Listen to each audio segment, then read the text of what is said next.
Students, we know that Francis Bacon is considered the father of English essays. In the same manner, towards the 19th century, we come across Charles Lamb, who is also hailed as the Prince of English essays. Charles Lamb has written several essays which were published in London Magazine during the 19th century. What are the features of his essays and why he is known as the Prince of English essays? That we want to understand in today's lecture. See, when we talk about drama, we remember Shakespeare. When we talk about poetry, we remember Edmund Spenser and John Milton. When we talk about novels, we remember Henry Fielding and George Eliot. In the same manner, when we talk about English essays, we must remember Charles Lamb. He is the most charming and poetic of English essays. Hugh Walker, an important critic, has rightly said that there are essays like Francis Bacon of more massive greatness. You cannot compare Lamb with Bacon because Bacon has a massive greatness. Okay, we have some other essays like Sir Thomas Browne who have lofty height of eloquence as far as the use of language is concerned, but there is no other who has an equal degree the power to charm. So Lamb has the power to attract the attention of the reader. So in that quality, you cannot compare Charles Lamb with any other essays of English literature. Now, Lamb has been considered a pure artist. Why? Because he was not much interested in using literature, in using essay as a tool to reform the society. Okay, so he was not a moralist, he was not a reformist, and he was not a psychologist. He was an artist, pure and simple, and his aim was not to reform the society or analyze the human psychology. Okay, he believed in the philosophy of art for art's sake, and that's why we call him a pure artist. Moreover, when we read his essays, we find poetic elements in his essays. Charles Lamb lived during the period of John Keats, P.B. Shelley, Wordsworth, and Coleridge, and poetry was having the heyday, the golden days of poetry you find in the beginning of the 19th century, and that's why when we read Charles Lamb in his essays also, there is an element of poetry. So his prose is poetic prose, you can say. In the same manner, autobiographical element is also an important feature of his essays. Like Montaigne's essays, Charles Lamb's essays are also personal by nature, autobiographical by nature. Autobiographical means, it is through his essays that we come to know about Charles Lamb's personal life experiences. Okay, they are subjective by nature. In each and every essay of Charles Lamb, there are fragments of the spiritual history of the inner life of this writer. Okay, and that's why Marpurgo has rightly commented that from his essays and letters we can write the whole biography of Charles Lamb, and actually Marpurgo has done that. Okay, he has written a biography of Charles Lamb after reading his essays. Like if you read the essays like Christ's Hospital or the Night Ferras, okay, there we meet the boyish little Charles Lamb, and in the same manner we are introduced to his family in the old ventures of the inner temple. Okay, glimpses of his official life is also found in the South House. The sentimental memories of his early days are presented in Dream Children. So these are some of the instances or examples where you find these autobiographical elements in his essays. Moreover, Charles Lamb had the art of character building or character portrayal.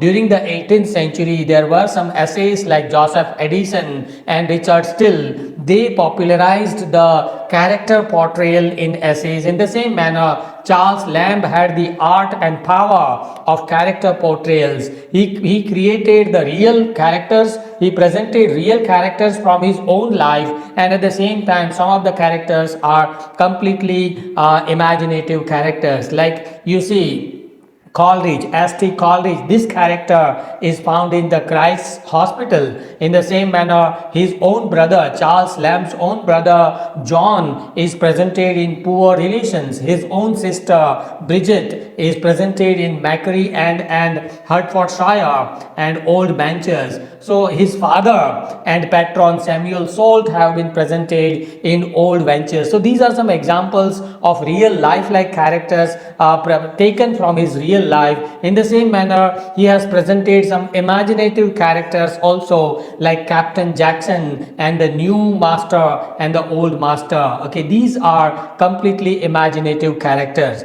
Moreover, one of the important features of Charles Lamb's essays is the element of humor. You know, humor and pathos, these are the two important things that you see side by side together in all his essays. There is no other humorist like Charles Lamb in the field of essay writing. You see, Francis Bacon, a serious philosopher, no humor. Joseph Addison, a realist. Richard Still, a realist. But in Charles Lamb, you find humor. Hallward and Hill, they remark that these terms, wit, humor, and fun, they are often confused regarding their meaning. Wit is based on intellect, okay. The second one is humor is based on insight and sympathy, and the third is based on vigor and freshness of mind. In Charles Lamb's writing, you know, you find all these three qualities,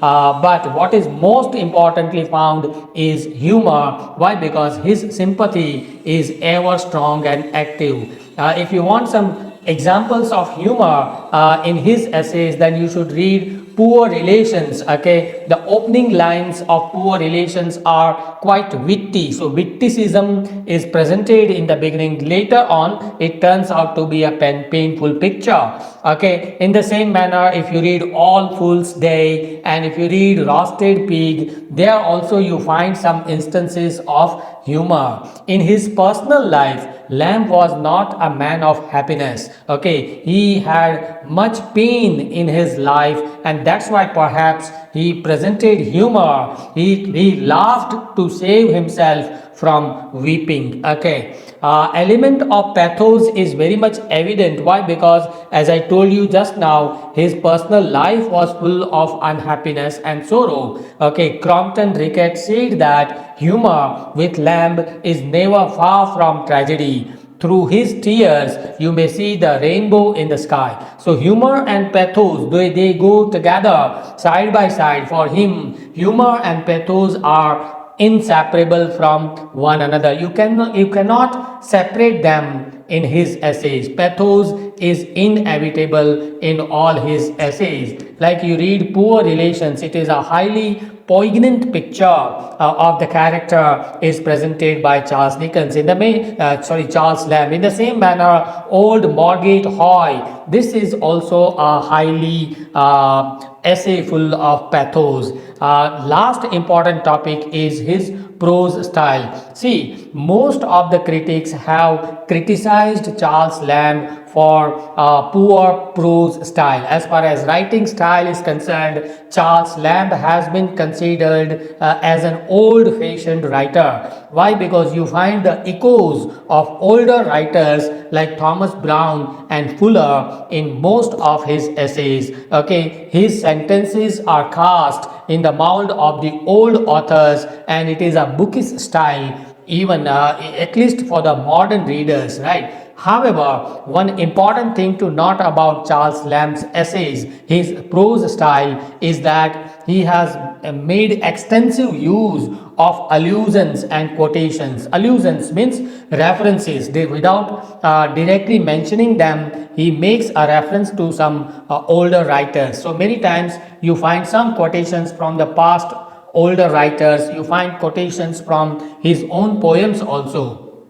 Moreover, pictorial quality of his writing style also makes him a different writer. So, all in all, let me conclude that Charles Lamb is a myriad minded man of letters. He was an outstanding literary personality of the beginning of the 19th century period of Romantic revival. E.V. Lucas has said that if you compare Charles Lamb with Bacon, Edison, Steele, Goldsmith, Hazlitt, and so many others, okay, they all are excelling Charles Lamb. They are greater than Charles Lamb in one matter or the other. But as a whole, Charles Lamb is better company than all. So that is what Lucas believes. I hope this presentation is helpful to you in your examination. Please do share this video among all your friends and classmates. Thank you for watching. Thank you.